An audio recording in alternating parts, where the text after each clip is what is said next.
Բարև ձեզ, ողջունում ենք բոլոր նրանց, ովքեր հետևում են մեզ Armenpress լրատվական գործակալության մամուլի կենտրոնում այսօր հյուրընկալել ենք հայկական Կարիտաս կազմակերպության միգրացիոն ծրագրի փորձագետ Տաթևիկ Բեժանյանին։ Բարև ձեզ Տիկին Բեժանյան, շնորհակալություն, որ այստեղ եք։ Մենք այսօր խոսելու ենք Ռուսաստանի միգրացիոն օրենսդրության փոփոխություններից։ Տիկին Բեժանյան, ընդհանուր իհարկե կներկայացնենք, բայց երևի թե սկսենք երկու նոր կարգավորումներից, որոնք ուժի մեջ են մտել 3 ապրիլի 1-ից, մեկը վերաբերում է դպրոց հաճախող միգրանտների երեխաներին, որոնք կարծես թե ռուսաց լեզվի մատչան թեստավորում արդեն պարտադիր պետք է անցնեն, եւ մյուսը վարորդական իրավունքներին, խնդրեմ։ Շնորհակալություն այս հնարավորության համար։ Այո, ապրիլի 1-ին ուժի մեջ մտան երկու փոփոխություններ օտարերկրացի երեխաների ՌԴ-ում դպրոցում սովորելու համար, այլևս անհրաժեշտ է ռուսերենից անպայման քննություն հանձնել, եւ անցողիկ շեմը չհաղթահարած երեխաները ուղղակի չեն կարող սովորել դպրոցում։ Ինչպես նաև կստուգվի երեխայի ծնողների եւ երեխայի Ռուսաստանի Դաշնությունում գտնվելու օրինականությունը։ Ես այստեղ ուզում եմ հատուկ ուշադրություն հրավիրել բոլոր այն մեր հայրենակիցների, ովքեր Ռուսաստանի Դաշնություն են մեկնել ընտանիքներով եւ որոնց երեխաները այս պահին էլ սովորում են դպրոցներում։ Ճիշտ է, մինչ այդ էլ արդեն սկսել էին արդեն իսկ փետրվարի 5-ից ստուգել արդյոք երեխաները օրինական են գտնվում Ռուսաստանի Դաշնությունում, բայց պետք է հաշվի առնել, որ սկսած ապրիլի 1-ից խիստ ստուգումներ են լինելու Ռուսաստանի Դաշնության բոլոր դպրոցներում, որ եթե երեխաները օրինակ գրանցումը իրենց կեղծ է կամ գրանցման ժամկետը լրացել է, ապա պատժվելու են նաև ծնողները եւ եթե նույնիսկ ծնողը օրինական է գտնվում, ապա հնարավոր է նաև նրա օրինական գտնվելը չեղարկվի եւ հնարավոր է նաև արտաքսում լինի ծնողների եւ երեխաների։ Այս փուլում այն հայ միգրանտները, որոնք գտնվում են Ռուսաստանում, ինչ ունեն անելու, թե իրենց փաստաթղթերը կարգի բերելու առումով, թե երեխաներին պատրաստում են դպրոց տեղավորել, միգուցե նոր են տեղափոխվել, ինչ ընթացակարգ է սպասվում։ Առաջինը ոչ մի պարագայում կեղծ ռեգիստրացիա չգնել։ Կեղծ ռեգիստրացիան ուղիղ տանելու է դեպի քրեական դաշտ եւ եթե չդատեն, ապա միանշանակ արտաքսելու են։ Ես ուղղակի խնդրում եմ կեղծ ռեգիստրացիաներ մի գնեք։ Իրական ռեգիստրացիա արեք ձեր բնակության վայրում, ձեր երեխաներին նույնպես։ Հաջորդը անպայման մինչև Ռուսաստանի Դաշնություն մեկնելը երեխաների հետ պարապեք, տվեք պարապելու ռուսաց լեզու, եթե պատրաստում եք, որ ձեր երեխան պետք է դպրոցում սովորի, որովհետև հարցերի 90%-ին պետք է երեխաները ճիշտ պատասխանեն։ Այլապես չեն կարող հաղթահարել անցողիկ շեմը։ Անցողիկ շեմը հենց 90%-ն է։ Առաջին դասարանցիները պետք է տրված 10 հարցից 9-ին ճիշտ պատասխանեն, 2-ից 5-րդ դասարանցիները 20 հարցից 18-ին առնվազն պետք է ճիշտ պատասխանեն, 6-ից 9-րդ դասարանցիները 22-ից 20 հարցին պետք է ճիշտ պատասխանեն եւ 10-ից 11-րդ դասարանցիները 24-ից 22 հարցին պետք է ճիշտ պատասխանեն։ Այսինքն շատ պատրաստված պետք է գնալ եւ արդեն իսկ նաեւ նշանակվել են այն վայրերն ու այն հանձնաժողովները, որոնք երեխաներից վերցնելու են այդ քննությունները։ Այլապես ձեր երեխաները որևէ պարագայում չեն կարող սովորել Ռուսաստանի Դաշնության դպրոցներում։ Իսկ այն երեխաները, որոնք արդեն իսկ դպրոց հաճախում են, իրենց հետ կապված ինչ որ կարգավորումներ կան, նշեցիք կարծես, որ նույնիսկ եթե դպրոցում սովորում է երեխան, ծնողների փաստաթղթերի օրինականությունն է ստուգելու։ Առայժմ սովորող երեխաները քննություն տալու են, թե ոչ որևէ բան դեռ հայտնի չէ, բայց փաստաթղթերի առումով այո ստուգելու են բոլորին, այդ թվում նաև այս պահին դպրոցում սովորողներին, եւ մենք ցավոք արդեն ունեցել ենք դեպքեր, երբ դպրոցում ստուգում անցկացնելիս պարզվել է, որ երեխան կամ չունի միգրացիոն հաշվառում, այսինքն ռեգիստրացիա կամ կեղծ է փաստաթուղթը, եւ ծնողների հետ միասին տարել են երեխաներին օտարերկրացիների պահման վայր, կամ ինչպես մեր հարգելի Ռուսաստանում գտնվող Հայաստանի Հանրապետության քաղաքացիներն են ասում սպեցպրիոմնիկ եւ այնտեղից արդեն արտաքսել են իրենց, չնայած որ նույնիսկ Ռուսաստանի Դաշնության օրենսդրությամբ երեխաներին իրավունք չունեն տանելու այդ հաստատությունը, բայց միևնույն է տանում են եւ որpիսի այս խնդրի առաջ չկանգնեք, պարզապես մի գնեք ձեր երեխաների համար կեղծ ռեգիստրացիա կամ ժամկետի մեջ երկարացրեք նրանց գտնվելը։ Ինչպես կարելի է դա անել։ Եթե ընտանիքի մի անդամն է միայն աշխատանքային միգրանտ, ապա երբ նա կնքում է աշխատանքային պայմանագիր եւ իր պայմանագրի ժամկետով կարողանում է երկարացնել իր ռեգիստրացիան Ռուսաստանի Դաշնությունում, այդ նույն պայմանագրի ժամկետով կարող է երկարացնել իր կնոջ եւ երեխաների կամ եթե կինն է աշխատող ամուսնու եւ երեխաների ռեգիստրացիան Ռուսաստանի Դաշնությունում նույն պայմանագրի ժամկետով։ Պարզապես հաշվի առեք, որ պայմանագրի աշխատավարձի տողում պետք է լինի տվյալ տարածքի պրաժիտիչնի մինիմումի չափով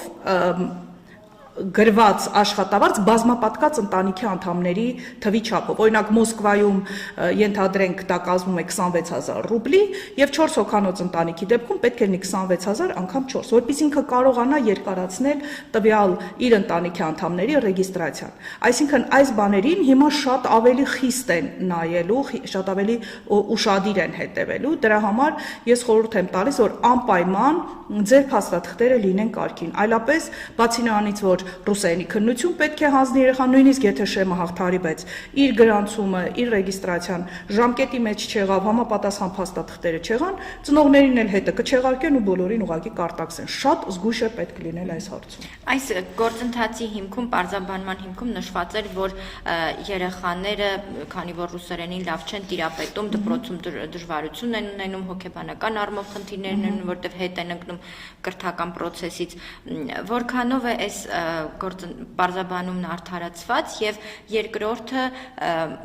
հաշվի առնելով, որ մեր քաղաքացիները կամ ընդհանրապես միգրանտները ոչ միշտ են, որ այսպես բոլոր օրենքին համապատասխան գործընթացներին հետևում են, սա ինչ բարդությունների կբերի, այսինքն ունենք ռիսկ, որ բազմաթիվ ընտանիքների երեխաներ հիմնական կրթական process-ից դուրս կմնան։ Այդ ռիսկը կա, ցավոք այդ ռիսկը կա։ Ինչ վերաբերվում է այս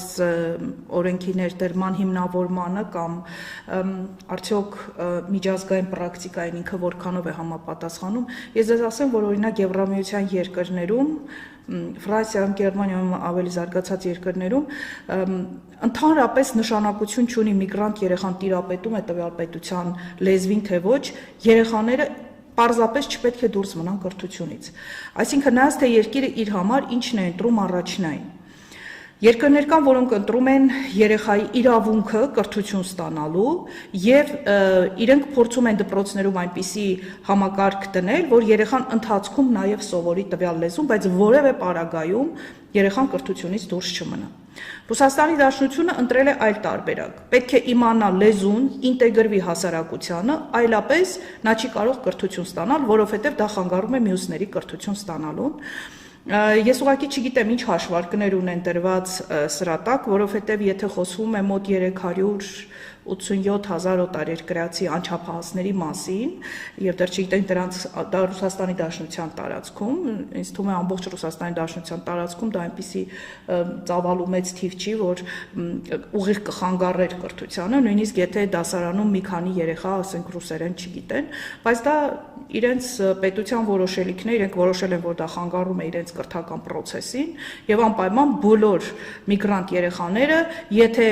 սահմանված կարգի ռուսերենին չեն տիրապետում, ուղղակի չեն կարող կրթություն ստանալ։ Դա իրենց իրավունքն է եւ իրենց պետության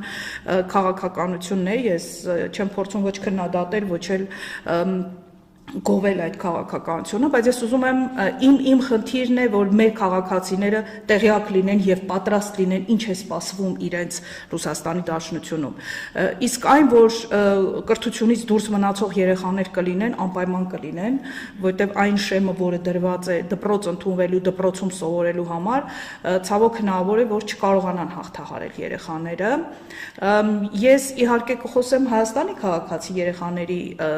համար, բայց անշուշտ այս շեմը չեն կարող հաղթահարել նաև այլ երկրներից եկողները եւ Ռուսաստանում կլինեն անշուշտ բավականին թվով միգրանտ երեխաներ, որոնք դուրս կմնան կրթությունից։ Տիկին Բեժանյան, այստեղ մի ճշտում։ Խոսքը բոլոր միգրանտներին է, չէ, վերաբերում ԵԱՏՄ երկրից կլինի, ոչ ԵԱՏՄ երկրի։ Կապ չունի որ երկրից, բոլոր, անխտիր բոլոր։ Օրենքում չկա այդպիսի սահմանափակում, դրված է օտարերկրացիներ, վերջ։ Այսինքն դուք ԵԱՏՄ-ից եք, ոչ ԵԱՏՄ-ից եք, վիզայով ռեժիմից եք, առանց վիզային ռեժիմի երկրներից եք, նշանակություն չունի ինչ երկրից եք։ Դուք պետք է այդ քննությունը հանձնեք։ Հետաքրքիր է, եթե բոլորին։ երկքաղաքացի է եւ Ռուսաստանի քաղաքացի է եւ օրինակ Հայաստանի քաղաքացի, այս պարագայում ինչ որ զիջում Չէ, սա վերաբերում է օտարերկրացիներին։ Եթե երեխան ունի երկքաղաքացիություն, իրենք այդ երեխայի երկրորդ քաղաքացիությունը չեն դիտարկում, նրան ընկալում են որպես իրենց պետության քաղաքացի։ Իրենց քաղաքացիների երեխաներին սա չի վերաբերում։ Սա վերաբերվում է նրանց, ովքեր չունեն ՌԴ քաղաքացիություն, ունեն ՌԴ-ից տարբեր այլ քաղաքացիություն կամ չունեն ընդհանրապես որևէ քաղաքացիություն։ Շատ լավ։ Անցնենք վարորդականի հետ կապված փոփոխությանը, որը կրկին 3 է ուժի մեջ մտել, խնդրեմ։ Ուրեմն մինչև 2025 թվականի ապրիլի 1-ը իրավունք էր տրված բոլոր այն օտարերկրացիներին, ովքեր ունեին բնակվելու իրավունք եւ կացության կարգավիճակ, այսինքն ՌՎՊ եւ Վիդնաժիցեստվա եւ նաեւ երկքաղաքացի էին հանդիսանում, պարզեցված կարգով փոխեին իրենց ազգային կամ իրենց պետության երկքաղաքացիների դեպքում երկրորդ քաղաքացիության պետության վարորդական իրավունքները Ռուսաստանի Դաշնության վարորդական իրավունքներով առանց քննություն հանձնելու։ Ապրիլի 1-ից այլևս այդ կարգը չի գործելու եւ անկախ նրանից ունեն կացության կարգավիճակ, ունեն բնակության իրավունք, հանդիսանում են երկքաղաքացի, իրենք որպեսզի ձեռք բերեն Ռուսաստանի Դաշնության վարորդական իրավունք, պետք է քննություն հանձնեն։ Եվ այլևս որևէ մեկը առանց բացառության իր կարգավիճակի չի կարող վարորդ աշխատել, չունենալով Ռուսաստանի Դաշնության վարորդական իրավունք։ Դա տուգանքի ենթակա է, դա խախտում է համարվում եւ երկու անգամ եթե անձին ուղղակի ոստիկանները տուգանեն հենց այս խախտման համար, սա հիմք է լինելու, որ մուտքի արգել կստանա անձը։ Այսինքն նույնիսկ եթե ԵԱՏՄ երկրի վարորդական իրավունքը ժամկետի մեջ է, բայց պահին Ռուսաստանում է արգելված է, հա։ Ընդհանրապես որևէ պետության, ընդհանրապես Ռուսաստանի Դաշնությունում վարորդ մինչև դա թույլատրված էր օրինակ մինչև անցյալ տարի, որ նաև Ղրղստանի վարորդական իրավունքներով կարող Հայաստանի վաղուց արգելված է, բայց դա էլ են հանել։ Ընդհանրապես որևէ պետության վարորդական իրավունքով վարորդ աշխատել հնարավոր չէ։ Նույնիսկ եթե դու ունես կացության կարգավիճակ, երկքաղաքացիություն եւ այլն, եւ պարզեցված կարգով էլ չես կարող փոխարինել քո վարորդական իրավունքը, միայն քննությունով։ Սա արդեն ապրիլի 1-ից հաշվի առնելով, որ մեր քաղաքացիներից շատերն են մեկնում Ռուսաստան վարորդ աշխատելու նպատակով, այս դժվարությունն ու բարդությունը ինչ ձևով կազդի միգրացիոն հոսքերի վրա։ Իմիջիալուց վաղուց մեր վարորդ աշխատող քաղաքացիները իրավունք չունեին Հայաստանի Հանրապետության վարորդական իրավունքներով վարորդ աշխատել, բացառապես կարող էին իրենց անձնական մեքենան վարել, որը հիմա էլ կարող են իրենց անձնական մեքենայով գնալ Ռուսաստանի Դաշնություն, վերադառնալ, եթե մեքենան իրենց անձնական է, իրենց անձնական կարիքների համար է օգտագործում։ Սա վերաբերում է նրանց, ովքեր պետք է աշխատեն վարորդ, ուղևորափոխադրում, բեռնափոխադրում պետք է իրականացնեն։ Այն նրանք Հայաստանի Հանրապետության քաղաքացիները վաղուց այդ իրավունքը չունեն, ճիշտ է իրենք ինչ-ինչ ճանապարհներով դեռևս խուսափում էին ձեռք բերել ռուսական վարորդական իրավունքներ, բայց հաշվի առնելով, որ փետրվարի 5-ից խստացումները մեծ ծավալով ուժի մեջ են մտել, հիմա դա բավականին աննկարագրելի ավելի դժվար է լինելու եւ Ռուսաստանի, որովհետեւ օրենքը շատ հստակ ասում է, եթե անձը չունի Ռուսաստանի Դաշնության կողմից տրամադրված վարորդական իրավունք, նա իրավունք չունի որպես վարորդ աշխատի վերջ։ Այսինքն եթե այսպիսի խախտման համար բռնեն, դա հիմք է արտաքսման։ Ուղղակի պետք է սրա մասին տեղյակ լինել։ Իսկ ձեր դիտարկումները ինչ են ցույց տալիս այսպիսի փոփոխությունները լավ կամ վատ, չգիտեմ, իրենց միգրացիոն քաղաքականությունը ամեն դեպքում ինչ ձևով է ազդում մեր միգրացիոն հոսքերի վրա, վերջին շրջանի դինամիկա ունեք։ Այո, մեր միգրացիոն հոսքերը նվազման միտում ունեն եւ բավականին թվով ես մոտավորապես 20-30%-ով արդեն նվազումը դիտարկվում է 2-3 տարիների կտրվածքով, բայց ավելի շատ դա կախված էր ռուբլու կուրսի հետ, հիմա ավելացել է դրան նաեւ այս մեծ ծավալով խստացումները, հատկապես երբ որ փետրվարի 5-ին ուժի մեջ մտավ արտաքսման ռեժիմը, ռեժիմ վիսուկի ներդրվեց վերահսկվող անձանց ռեեստրը, որտեղ հայտնվում են բոլոր այն օտարերկրացիները, ովքեր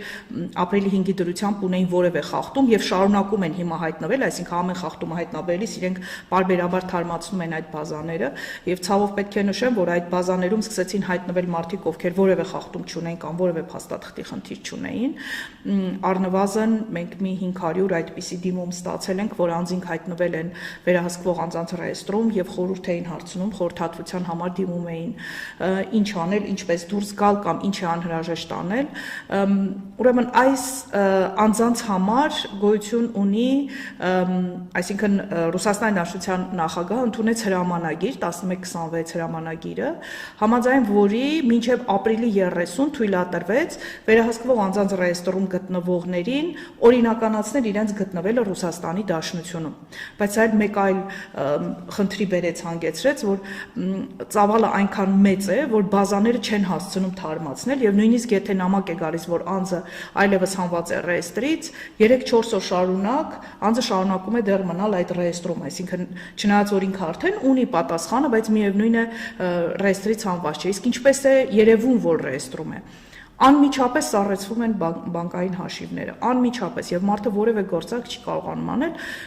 ամսական թույլատրված է մինչև 30,000 ռուբլու կանխիկացնելու եւ ինչ որ գործարքներ անելու ու վերջին սահմանը լրացավ ամբողջովին է սառեցվում հաշիվը։ Այնուհետև իրենք որևէ գործողություն չեն կարող անել, որևէ գործարք չեն կարող կնքել, նույնիսկ եթե ունեն ռուսական վարորդական իրավունք, մեքենա չեն կարող վարել, չեն կարող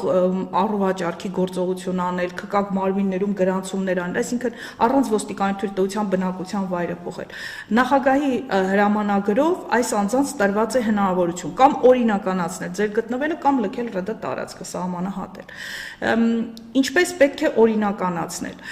Մի խնդիր կա, որը ամենահաճախ հանդիպողն է, ինչու են մեր քաղաքացիները հայտնվում ռեեստրում, դա ոչ միայն մեր քաղաքացիների վերաբերում, բայց քանի որ մեր քաղաքացիներն են դիմում խորհրդատվության, ուզում եմ սրա մասին նշել։ Երբ որ 2021 թվականի նոյեմբերի 29-ին ուժի մեջ մտավ պարտադիր բուժզննում անցնելու եւ մատնահետ կանցնելու մասին օրենքը Ռուսաստանի Դաշնության, մեր հայրենակիցներից շատերը ցավոք սրտի կարծում են, որ բուժզննում անցան մատնահետքը հանձնեցին, մատնահետքի քարտը ստացան, այլևս իրենք բուժզննում անցնելու կարիք չունեն։ Միանգամից ուզում եմ ասել, այն քարտը, կանաչ քարտը, ինչպես դուք եք անվանում, երբ որ ստանում եք, դա տրվում է 10 տարի ժամկետով, բայց դա բուժզնման քարտը չէ, դա միայն մատնահետքի քարտն է։ Բուժզննում պետք է անցնել յուրաքանչյուր 12 ամիսը մեկ։ Երբ որ ձեր բուժզնման տեղեկանքի 12-րդ ամիսը լրացավ, հաջորդ 30 օրվա ընթացքում պետք է անցնել հաջորդ բուժզննումը։ Եթե դուք չեք անցնում, դա համարվում է խախտում։ Դա նույնպես հիմք է, որպեսզի չեղարկեն ձեր ռեգիստրացիան ու ձեզ մուտքի արգելք տնեն։ Դրա համար շատերը կարծելով, որ իրենք բոլոր փաստաթղթերը օրինական է, դա էլ է ստատիստիկա, որ կարծում են, որ բոլոր փաստաթղթերը օրինական է, հայտնվել են ռեեստրում, եկել պարզում են, որ իրենք օրինակ 2 տարի չեն անցել բուժզննում։ Ինչ պետք է անել, եթե բուժզնմանն է վերաբերվում, անպայման գնալ եւ անցնել հերթական բուժզննումը։ Այնուհետև երբ կստանաք այդ փաստաթղթերը, 4 թուղթ է, եզրակացությունն է, նարկոլոգի խորհրդատվությունն է այնտեղ, միավձիա եւ այլն, այսինքն այդ բոլոր փաստաթղթերը երբ որ կստանաք, ձեր անձնագրի, ռեգիստրացիայի թերթիկի, ձեր կանաչ քարտի հետ միասին անպայման տանում եք ձեր ռեգիստրացիայի տարածքային միգրացիոն ծառայություն, ներկայացնում եք, որ դուք արդեն ունեք բոլոր փաստաթղթեր եւ դիմում եք գրում, որ ձեզ հանեն ռեեստրից։ Եթե հերթերը շատ են, իսկ հերթերը իրականում շատ են, որովհետեւ շատ մեծ թվով մարդիկ են հայտնվել այդ ռեեստրում, կարող եք նաեւ առցանց օնլայն գրել այդ դիմումը, օնլայն ապրաշինիայի հնարավորություն կա mvd.rf կայքում, դիմում գրել կամ կարող եք զանգահարել մեր թեժ գծին 096 56 57 67, մենք ձեզ կօգնենք, ցավոք վերջին շրջանում ծանրաբեռնության պատճառով այստեղից դժվարությամբ է բացում կայքը, բայց ես կարող եմ քայլերի հերթականություն ուղարկել, տեքստը ուղարկել ամբողջը, որ դուք ուղղակի լրացնեք եւ ձեր դիմումը ուղարկել ներքին գործերի նախարարությանը, որ եթե բոլոր փաստաթղթերը արդեն առկա են, որ իրենք ձեզ հանեն ռեեստրից։ Սա կարևոր է եւ կարևոր է հասցնել մինչեւ ապրիլի 30-ը, որովհետեւ եւ հրամանագրում եւ օրենքում էլ նշված է, որ եթե մինչեւ ամսի 30-ը չհասցրեցին անձինք օրինականացնել իրենց գտնվելը Ռուսաստանի Դաշնությունում, նրանք ենթակա են արտաքսման։ Սա արդեն կբերի բավականին թվով, որովհետև շատ մեծ է այն թիվը, որ հայտնվել են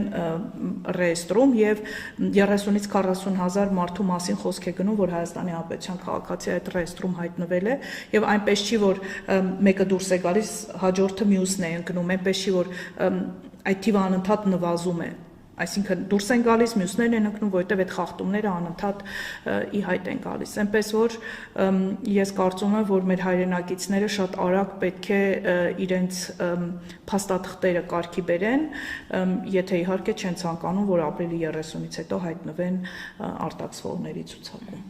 Շատ լավ, շնորհակալ եմ, խնդրեմ նաև ներկայացնեք հաջորդ փոփոխությունը, որն ավելի շատ ուշ է ուժի մեջ մտնելու, բայց զբոսաշրջային սեզոնի այն ակտիվ շրջանում է եւ շատերին է առնչվելու։ Ես անկեղծորեն ցավում եմ, որ այնպիսի տպավորություն է, թե ես վատ լուր բերող այսպիսի մեկն եմ, բայց պարզապես ինձ կախված չէ, սիրելի հայրենակիցներ, Ռուսաստանի Դաշնությունը պարբերաբար խստացնում է իր օրենսդրությունը, իսկ քանի որ ինձ համար շատ կարևոր է մեր քաղաքացիների իրավունքների շահերի պաշտպանությունը, ես ուղղակի զգուշացնում եմ ձեզ այդ մասին։ Հունիսի 30-ին սպասվում է հերթական փոփոխությունը։ Նշեմ, որ այն մեծ փաթեթը, որ 24 թվականի հուլիսին Ռուսաստանի Դաշնության Դուման ընդունեց, դրա մեջ մտնում էր նաև այսպիսի մի բան, որ օտարերկրացիների համար կստեղծվի թվային պրոֆիլ, որը կմիավորի քաղաքացու մասին պետական մարմինների եւ կազմակերպությունների տեղեկատվական համակարգերում առկա տվյալները, այսինքն բացի իր անձնագրային տվյալներից կրնեն կեսաչափական տվյալները եւ մեկ պրոֆիլում կամփոփվի այն բոլոր փաստաթղթերը, բուժզննում, մատնահետ, ինչ հնարավոր է, եւ տեղեկատվությունները հարկերի վճարում, աշխատանքի հետ կապված ամեն ինչ մեկ պրոֆիլում կամփոփվի եւ դա կլինի, այսպես ասած, միգրանտի նաև անձը հաստատող փաստաթուղթը Ռուսաստանի Դաշնությունում։ Այս process-ը երկու էտապով է իրականացվում։ Առաջին էտապը սկսվել է դեռևս 2024 թվականի դեկտեմբերի 1-ին, մինչև 25-ի հունիսի 30-ն է, երբ որ վերցնում են օտարերկրացիների կենսաչափական տվյալները հետևյալ սահմանակետերում՝ Մոսկվայի Շերեմետիևը, Դոմոդեդովը, Վնուկովը, Մոսկվայի մարզի Ժուկովսկի օդանավակայաններում եւ Օրենբուրգի մարզի Մաշտակովը ավտոմոբիլային անցակետերում։ Իսկ 25-ի հունիսի 30-ից կլինի բոլոր օդային եւ ցամաքային անցակետերում։ Օտարերկրացին հենց մուտք գործի, կհանձնի մատնահետքերը, կենսաչափական տվյալները, իր համար կբացվի այդ պրոֆիլը։ Բայց հունիսի 30-ից պլանավորվում է ոչ վիզային ռեժիմի երկրների քաղաքացիների համար անցնել գրանցման ընթացակարգ միասնական նույնականացման եւ ավերացման համակարգում, օգտագործելով միասնական պորտալի բջջային հավելվածը, եւ դա լինելու է ոչ ուշ, քան Ռուսաստանի Դաշնություն ծրագրված մուտքից 72 ժամ առաջ, իսկ արտակարգ դեպքերում ոչ ուշ, քան 4 ժամ առաջ։ Հիմա բացատրեմ ինչի մասին է խոսքը։ Առայժմ քննարկվում է ստեղծել RU-ID-ա համակարգ, որը գոսուսլուգի անալոգն է լինելու օտարերկրացիների համար, որ նաև բջջային հավելված է լինելու, որտեղ օտարերկրացին բացելու է իր համար այսպես կոչված կաբինետ, լրացնելու է իր տվյալները եւ դիմելու է, որ ինքը պատրաստվում է 72 ժամ հետո մուտք գործել Ռուսաստանի Դաշնություն։ Իր տվյալները ստուգվելու են Ռուսաստանի Դաշնության պատկան մարմինների կողմից եւ եթե նրա մուտքը կթույլատրվի, նա կստանա համապատասխան կոդ, որը սահմանին կներկայացնի սահմանապահին։ Առանց այդ կոդի ուղղակի օտարերկրացուն թույլ չեն տա մուտք գործելու Ռուսաստանի Դաշնություն։ Այսինքն on-line հարթակով, եթե 72 ժամ առաջ օտարերկրացին, դա վերաբերվում է բոլոր ոչ վիզային ռեժիմի երկրներին, այդ թվում ԵԱՏՄ անդամ երկրներին, օտարերկրացին պարտավոր է 72 ժամ առաջ տեղեկացնել, որ մուտք է գործելու Ռուսաստանի Դաշնություն, եւ եթե ինքը չունեցավ հաստատման կոդը, որ ՌԴ պատրաստ է այդ անձին ընդունել, ուղղակի նրա մուտքը թույլ չեն տա Ռուսաստանի Դաշնություն։ Հիմա եկեք գործնական օրինակով ներկայացնենք, ես ամռանը 5 օրով մտադիր եմ գնալ օրինակ Սանկտ Պետերբուրգ, ԵԱՏՄ անդամ երկրի քաղաքացի եմ, մինչ այդ փաստորեն ոչինչ անհրաժեշտ չէր, պարզապես տոմսը գնել եւ մեկնել։ Հիմա ես պարտավոր եմ ունենալ այդ բջջային հավելվածը, 72 ժամ առաջ հայտ ներկայացնել, որ ուզում եմ գալ ձեր երկիր այս նպատակով, սպասել մինչև ինձ կոդը տան, կոդ ունենալու պարագայում նոր ես կարող եմ ձեռնարկել այդ գործընթացը Ռուսաստան մուտք Քանի որ դեռևս նշված չի, դա վերաբերվելու է բոլորին, թե ինչ նպատակով մեկնողներին, առայժմ նշված է օտարերկրացիներին առանց վիզային ռեժիմի։ Դե վիզային ռեժիմը հասկանալի է, վիզա պետք է ստանան։ Ոչ վիզային ռեժիմի երկրների համար ստեղծում են յուրօրինակ վիզային մեխանիզմ, այսպես ասած, եւ նշված չի, որ որևէ նպատակի համար անհրաժեշտություն չի լինելու։ Այդպիսի բան գոյություն չունի։ Նշված է ուղղակի, որ ոչ վիզային ռեժիմի երկրների օտարերկրացիները պարտավոր են մեկնելուց 72 ժամ առաջ այս էլեկտրոնային պորտալով տեղեկացնել իրենց գալու մասին, հետեւաբար այո, եթե որևէ բան չփոխվի մինչև հունիսի 30-ը, դուք 5 օրով Սանկտ Պետերբուրգ գնալու համար պետք է 72 ժամ առաջ տեղեկացնեք էլեկտրոնային պորտալով, պատրաստում եք մեկնել, այդ էլեկտրոնային պորտալում լրացնելով ձեր տվյալները, որից հետո իրենք կդիտարկեն, եթե թույլ կտան, դուք կստանաք համապատասխան կոդը, որը կներկայացնեք սահմանին եւ սահմանապահը կորոշի ձեզ թույլ տա մուտք գործել թե ոչ։ Իդեպ հիմա սահմանապահը ունի իրավունք արդեն ուժի մեջ մտած եւ կիրառվող եւ նաեւ բազմաթիվ քաղաքացիների նկատմամբ կիրառվել է, որ սահմանին իր հայեցողությամբ, եթե ինքը կարծում է, ունի համոզմունք, որ տվյալ անձը կարող է Ռուսաստանի Դաշնության անվտանգության համար սպառնալիք լինել, թույլ չտալ նրա մուտքը Ռուսաստանի Դաշնություն։ Հիմա դա կտեղափոխվի պորտալի տարբերակով, այսինքն 72 ժամ առաջ նույն պատկան մարմինները ազգային անվտանգության կստուգեն այդ անձի տվյալները, եթե կգտնեն, որ նա սպառնալիք չի, միգուցե կամ այլ խնդիրներ կամ չունի այնտեղ մուտքի արգելք եւ այլ բաներ, այդ դեպքում թույլ կտան։ Իրենք ասում են, որ սա նաեւ միտված է նրանց, որ մարդիկ այնտեղ ունեն մուտքի արգելքներ, գալիս են, փոխում են տվյալներ, հետո փորձում են մուտք գործել Ռուսաստանի Դաշնություն, իրենք փորձեցին մատնահետքի միջոցով այդ հարցը լուծել, բայց իհարկե ոչ բոլորն են հանձնում, որովհետեւ այնտեղ ժամկետներ կան նշած եւ այլն։ Հիմա բոլորին փորձում են այսպես վերահսկողություն սահմանել եւ որպիսի անձինք միջև մեկնելը ստանան այդ հավաստումը։ Այստեղ իրազեկման լայն իրազեկման անհրաժեշտություն տեսնում եք կարծում եմ, որովհետև եթե օրինակ տուրիստական ընկերությունով ես մեկնում, տուրիստականը կզգուշացնի, բայց բազմաթիվ քաղաքացիներ հարազատների մոտ են մեկնում եւ իրենք են իրենց տոմսը գնում մեկնում, այստեղ փաստորեն պարտադիր է իրազեկված լինելը եւ այդ հավելվածից օգտվելը։ Քանի որ սրա մասին հիմա խոսվում է եւ որ պահին կլինի արդեն հավելվածը, որը դեռևս մշակվում է, մենք սպասում ենք, երբ որ մենք արդեն կունենանք վստահ եւ հավելվածը եւ քայլերի հերթականությունը ինչպես է դա անել, անշուշտ մենք հաջորդ этаպը լինելու է լայնածավալ իրազեկումը, որը կանենք ինչպես մեդիայի միջոցով, այնպես էլ մեր հանդիպումների միջոցով, որոնք մենք անընդհատ մարզերում, համայնքներում պոտենցիալ միգրանտների նրանց ընտանիքի անդամների հետ կազմակերպում ենք, նաեւ ունենք գործընկեր ՀԿ-ներ, որոնց միջոցով եւս տեղեկատվությունը տարածում ենք, այսինքն հնարավոր բոլոր տարբերակներով մենք այս տեղեկատվությունը կտարածենք, նաեւ ինչպես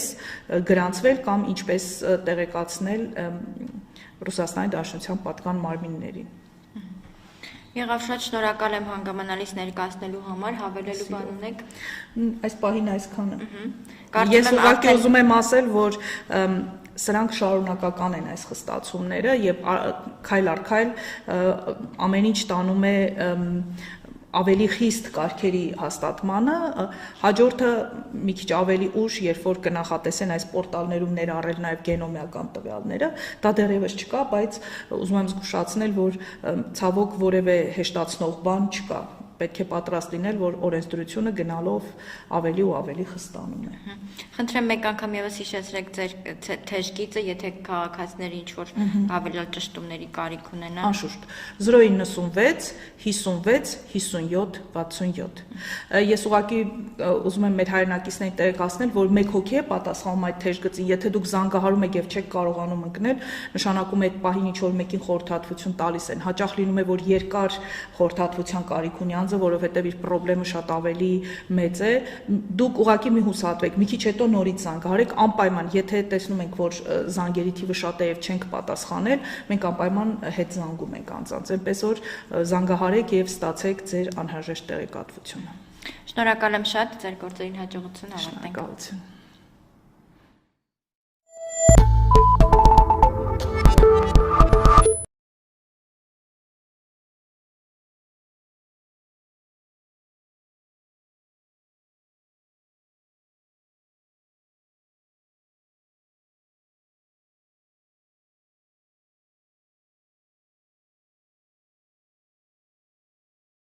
ԵԱՏՄ անդամ